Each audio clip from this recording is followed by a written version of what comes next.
Welcome back. I am Candace, and you are listening to Crime on the Record. Today, we are delving into the tragic case of Jackie Vandagriff, a college student whose life was cut short in a horrific crime in 2016. Jackie's story is a stark reminder of the importance of vigilance and safety, especially for women in today's world. In September 2016, 24-year-old Jackie Vandagriff crossed paths with Charles Bryant at a bar in Denton, Texas. Tragically, their encounter would be Jackie's last. Bryant had a disturbing history of stalking and controlling behavior, particularly towards his ex-girlfriend, Caitlin Mathis. Despite a restraining order, Bryant relentlessly pursued Caitlin, escalating his actions to the point of criminal charges. Another woman, Christy Dixon, met Charles Bryant on a dating app the year before. She is quoted as saying he got attached very quickly and he said, "I love you," even though we had never even kissed. Before we begin, please hit the like and subscribe if you're listening on YouTube, or hit the follow button if listening to the podcast. This will ensure that you never miss an episode. I've been really trying to get better with the podcast on getting things out consistently. We kind of got overrun with putting out so many trials and streaming so many trials on the YouTube channel that it was hard to keep up with content for the podcast. Because, I mean, if you think about it, you get on a trial and it will go from like 9 to 5. And so when you are sitting in front of the computer streaming a trial for 8 hours, nobody is really feeling like doing content once that's over. So we kind of lagged a little bit. But I did say, if you listened last week on the podcast, that I am working on getting better at getting something out every week. But I mentioned hitting the follow button on the podcast because it may not be the same exact day every week. I'm trying, but we shall see. So if you are following us, you'll know anytime an episode comes out. Okay, so let's get started here. Charles Bryant started dating Caitlin Mathis in early 2016. And I know the title of the episode is about Jackie Vandagriff, and she is the victim here that lost her life. But I'm starting with Caitlin Mathis because it kind of gives you an idea of who Charles Bryant was and how he reacted towards women. So Caitlin, who was his ex-girlfriend, had obtained a restraining order against him earlier that year. Or actually, I think it was closer to maybe right before Jackie's death. But she only dated him for 2 months. Now, how sad is that? You date somebody for 2 months and you have to get a restraining order against them. That's terrifying. I mean, it is terrifying. And let me see. If you're on the podcast, you'll be able to go to our website, crimeontherecord.com, and I'll have the pictures up of Jackie, Caitlin, and Charles. But if you are watching on the podcast right now, this right here is Charles Bryant. And originally, I was not going to put his picture up because, this is about the victims. But I think it's important to see that, like, this guy was a good-looking guy. He's got a really good body. You can tell in the right picture that he's got, big arm muscles. And I'm just saying that to say that, I think sometimes it's easy to let your guard down when you meet someone and you kind of get all, that teenage giggly feeling, and they're so attractive and you're so into them, or they're so charming that it's easy to kind of put your fears to the side. And I think we all have to be very careful that we're not doing that, especially as women. So Caitlin gets the restraining order. Now, despite this, Charles continues to pursue Mathis, and he escalates. He would show up at her job. He had to be removed by police on campus, her college campus.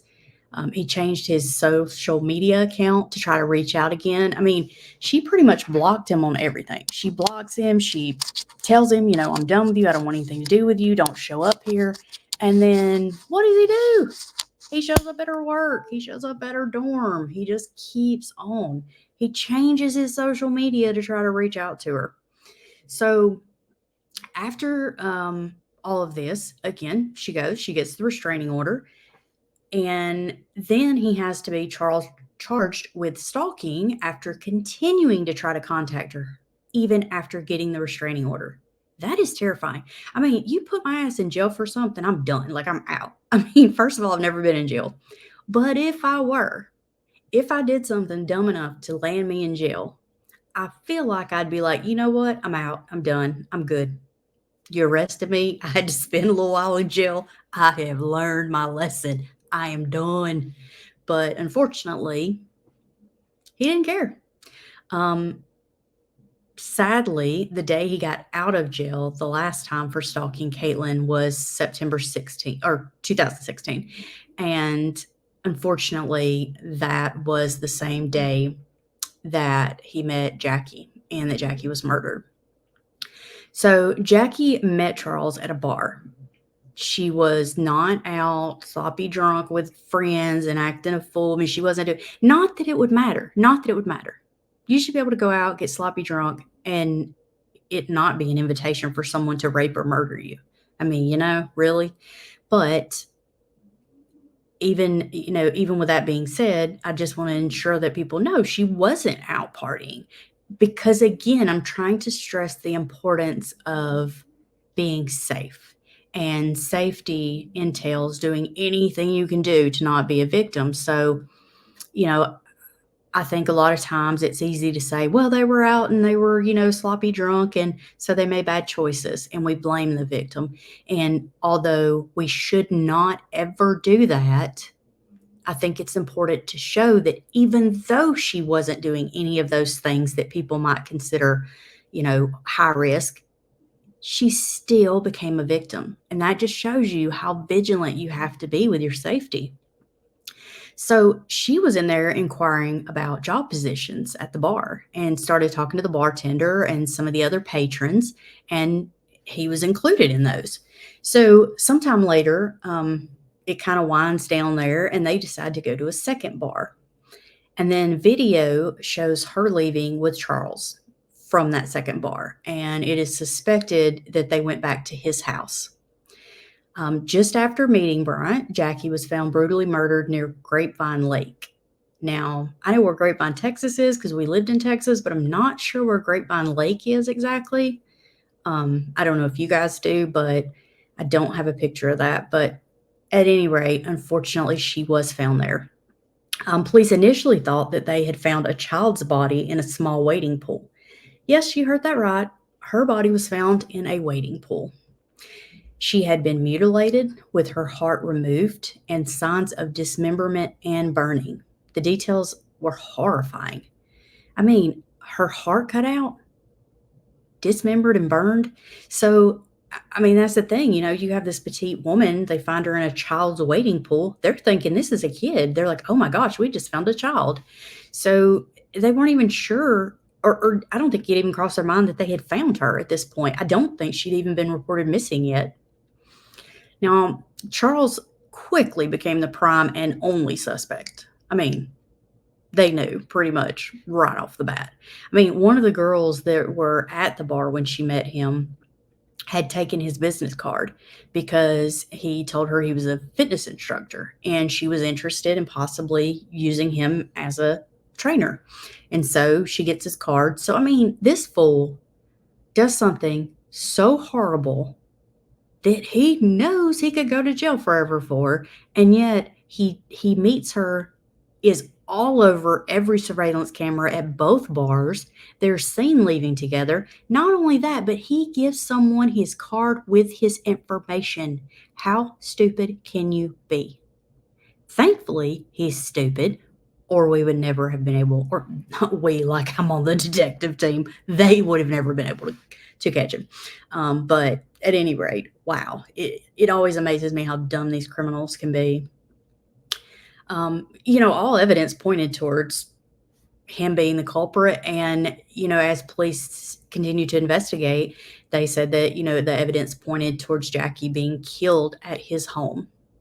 And then his social media post kind of hinted at an obsession with Jackie. I think, even after he had killed her, he just was like compulsively all over her social media.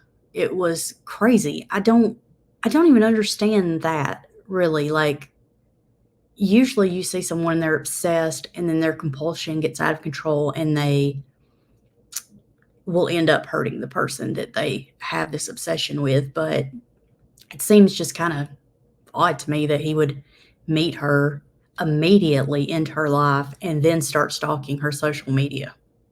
I don't know. I don't know. It's just weird. I'm wondering if maybe he was trying to throw off the timeline. Like, maybe if he, because I don't know if he was maybe using her phone and was on her social media. Maybe he was trying to pretend like he was her and post. Well, actually, I know he was. I know he had her stuff. Um, because he, well, yeah, yeah, I know he was, because Caitlin is quoted later on as saying that when she heard about this, she looked online and realized that she was friends with Jackie Vandagriff on Facebook. And so she's like, huh, that's odd. I don't know her. How did I all of a sudden become friends with her? And she realizes, she goes and looks and is like, well, when did we become friends? And so she looks and realizes that a friend request was sent to her after Jackie's death. So, they say there was this compulsion and obsession, but I kind of wonder if he was just using it to show activity after her death to kind of change the timeline. And also because that gave him another way to get back in touch with Caitlin Mathis. It almost makes you wonder if all of this was done because of his anger and obsession with Caitlin. And unfortunately, Jackie was the victim of his obsession. I mean, it's horrible. Forensic evidence, including DNA analysis and a stun gun found in Bryant's car with Jackie's DNA, further solidified his connection to the crime. Cell phone records and surveillance footage provided a chilling timeline of their interactions and movements leading up to her disappearance. So, some witnesses that they talked to reported that Bryant's behavior was very odd after the crime. They didn't say how, in what way it was odd that I found. I'm sure it's out there somewhere, so I don't need anybody sending me a note that's like, well, in this article, they said, I know, okay, I didn't read every single article that's ever been made about this. So I'm sure somewhere out there it may say it, but in everything I read, it didn't say in what way, but that he was showing odd behavior. So he's called in for a police interrogation. And at first, he tries saying that he doesn't even know her. He doesn't even remember meeting her. They show him the surveillance footage. And if you're on the podcast again, on the YouTube channel, you can see right here on the screen, we have a picture of the screenshot of them in the bar. So, his hand is touching her arm. They're laughing, they're grinning. They are clearly engaging with one another at this point. And this fool tries to come in there and say, you know what? I don't even think I met her. I don't remember. He's such an idiot. Obviously, that quickly changes. He finally admits that he did meet her and she left with him. So then his next story is that it was an accident and he just got rid of the body. Like, she accidentally died. He ends up in court, and they say in court that it was erotic asphyxiation, which most of you, if you follow true crime, know what that is. It's where people will cut off their air supply by having someone choke them or put their hands around their throat and cut off their air supply, because it is supposed to make for a more intense experience while you're having sex. So he says that he put a zip tie around her throat during sex, and he must have pulled too hard and accidentally killed her. First of all, I don't even know about this. Like, I understand I'm a kink positive therapist. I have no issue with anything anybody wants to do. If you're not hurting another person and you're not abusing anyone, I don't care what you do. You can sleep with anybody. Like, do any freaky thing in your bedroom you want to do. So the erotic asphyxiation is not a big deal to me. If someone well, asphyxiation, obviously. I mean, you don't want somebody to be, completely lose their oxygen supply, but someone choking someone during sex, it's not that big a deal to me. I mean, people do it if that's what they find enjoyable and arousing, that's fine. Most people do that with their hands, though. Um, I think even if this were true, which I don't believe it is, but even if it were, a zip tie, really? That seems a little extra. Like, how the hell are you going to get that off quickly if something goes sideways? So I don't believe it for a second. And in the autopsy report, they could find no evidence of a sexual encounter. Now, I mean, that doesn't necessarily mean it didn't happen, but it does show that, you know, I would imagine it more than likely did not happen at all because, it I don't think she would have just laid there and taken it. So I think if there were a sexual encounter, quote unquote, as they want to say, I think it would have been that there would have been plenty of evidence because you would have seen tears and bruising and stuff in her private area because I think she would have fought back. And if she did not fight back, it would be that he possibly raped her after um, she was deceased and maybe used protection or didn't finish. Who knows? Maybe he couldn't even perform. So maybe he ended up killing her because he couldn't perform. We don't know. But everything, all the details of the murder, including removing her heart, they say are consistent with his actions. And they did say also in the autopsy that there were stab wounds that were not attributed to the dismemberment. And they knew this because there was bleeding around those wounds. So they know that his story of this being some kind of accident or, sex gone wrong is a load of crap. It's a load of crap. If it were that, which again, don't believe it, but if in any way it were possible that happened, then why was he stabbing her? It had nothing to do with getting rid of her body because these were in addition to the dismemberment. I don't know, I can't think of the word I'm trying to think of, but injuries, the injuries or whatever, like these were in addition to those. So, if you just saw cut wounds from the dismemberment, okay. But these are stab wounds. They have nothing to do with that. And there's no reason to stab someone unless you're trying to hurt them or kill them. And there was blood found around the wounds, so we know her heart was still pumping when he did this. To me, that kind of tells me he was trying to end her life by stabbing her. The trial was in 2018 in Tarrant County, and a jury found him guilty of first-degree murder, as they should have. Unfortunately, he was sentenced to life in prison because he was not eligible for the death penalty.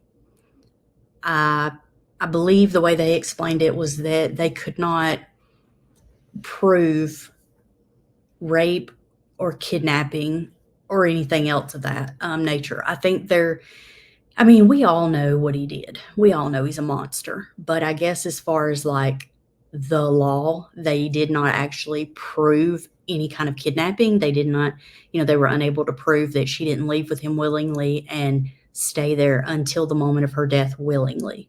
So they couldn't prove kidnapping.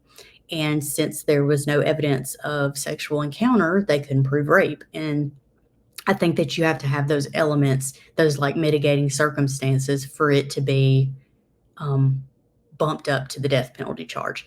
And unfortunately, the way it works there in Texas, which I was astounded by because it's Texas. I mean, we know how Texas is. They love their guns and they love their, conservativeness and like killing people, let's be honest. So I would have thought they would have some of the harshest rules ever. But apparently he will be eligible for parole after 30 years, which is a terrifying thought. Caitlin did an interview in 48 Hours. They did a story on this, and which is how I first came across the story. And she said that she's terrified that he's going to get out and come find her. If he got 30 years, how many is he actually going to do? Nobody ever does the full amount. So, he gets 30 years, he does however many, and he gets out. what if he does? I mean, she's terrified he's going to come look for her, especially after finding out that he killed this woman and then used her Facebook account to send him a friend request. That is abhorrent. I can't even. Um, I also thought it was very sad that she said, or someone said that she, being Jackie, almost left to meet a date from Tinder that night, but decided to go out instead. And I'm sure that every part of her would have thought that that would be the safer option. You know what? I'm just going to go down there and, you know, ask about some job positions, see if I can get a job. And, if I meet somebody, great. If I don't, great. If that was, even if she was even interested in meeting someone, I don't know. But I'm sure she would have thought that'd be safer than Tinder. So the irony of that just, it breaks my heart. I do want to say, I don't remember his name. I really wish I did. But there was a police officer that worked really hard with Caitlin Mathis when Charles was stalking her. And I think that he really has to be commended, because I think that his perseverance in continuing to check in with Caitlin and take her stuff seriously is the reason she's alive today. I mean, he made a point to watch out for her when Charles was stalking her. And so he took it seriously. And when he came, back out there the second, third, whatever time, he's like, oh, hell no, let me go see if I can find this fool. And sure enough, he goes walking around the campus, and who does he run into? Charles Bryant, who has now taken his shirt off and just has shorts and running shoes on, and tells him, I'm just running. I'm just out here running, doing my daily exercise. No, I'm not here to go see anybody. Do you go to this college? Well, no, but then what the hell are you doing here, bro? Come on now. But I guess his dumbass thought that might fly. So, that is all for Jackie's story. I always think it's very important to highlight victims. We joke, we kid about things, but never at the expense of the victim. We joke about these moronic criminals, but I feel for Jackie's family and friends. She seemed, by all accounts, to be an amazing, lovely person.